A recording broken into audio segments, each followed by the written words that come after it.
آئیے اب سلطان صلاح الدین ایوبی کی کہانی بھی سنتے ہیں۔ اسلام کا مجاہد اعظم، یہ حلال اور صلیب کی جنگوں کا ہیرو، اور جس پہ امت اسلامیہ کو آج بھی ناز ہے۔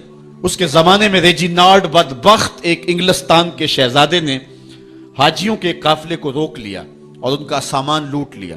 انہوں نے کہا ہم حج پہ جا رہے ہیں، تو نے ہمارا سامان لوٹ لیا، ہمیں جانے دے۔ تو اس نے دریدہ دہنی کرتے ہوئے کہا بلاؤ اپنے نبی محمد کو جو تمہاری جان چھڑائے۔ بس سلطان صلاح الدین ایوبی تک یہ بات پہنچی تو میں نے تاریخ میں پڑھا کہ وہ دانت پیستا تھا، اس کی آنکھوں میں خون اتر آیا، اور اس میں کھڑے کھڑے قسم کھائی کہ جب تک اس ظالم کو کیفر کردار تک نہیں پہنچاؤں گا چین کی نیند نہیں سوؤں گا۔ پھر پونے 2 سال کا عرصہ آپ سلطان صلاح الدین ایوبی کی زندگی دیکھ کے جنگی مہموں کو ترتیب دیتا رہا، دن رات اس نے ایک کر دی، نیند قریب نہ آنے دی۔ جب نیند بہت زیادہ تنگ کر دی تو پھر وہ خیمے کی چوب کے ساتھ ٹیک لگا کے کھڑے ہو کر کے اپنی آنکھوں کی آگ بجھا لیتا، اور پونے 2 سال کا عرصہ اس نے چارپائی پہ لیٹ کے نہیں دیکھا۔ پھر وہ لمحے آئے کہ اللہ نے اس کی مراد پوری کی۔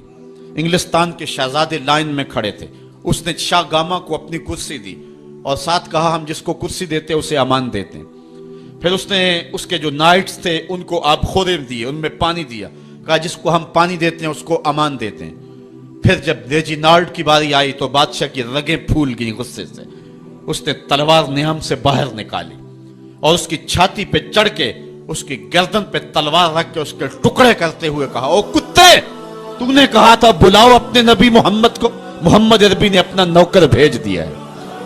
اور اس طرح اس ریجینالڈ کتے کے 2 ٹکڑے کر کے رکھ دیے۔ یہ ہماری تاریخ ہے، یہ روشن تاریخ ہے۔ ہمارے اسلاف، ہمارے بزرگ اس دور کے شہنشاہ، اس دور کے بادشاہ اتنی جرأت اور اتنی عظیمت رکھا کرتے تھے، اور آج ہماری کمزوریاں نے دشمنوں کو دلیر کر دی ہے۔ کبھی ایسا بھی اندھیر آیا تھا کہ سر عام یوں توہین و تنقیص ہوتی ہو پیغمبر حسن اور پیغمبر جمال کی، اور پھر 1 ارب 40 کروڑ انسان دنیا کے اوپر بستے ہوں، یہ بھی زمانے نے دن دیکھنے تھے۔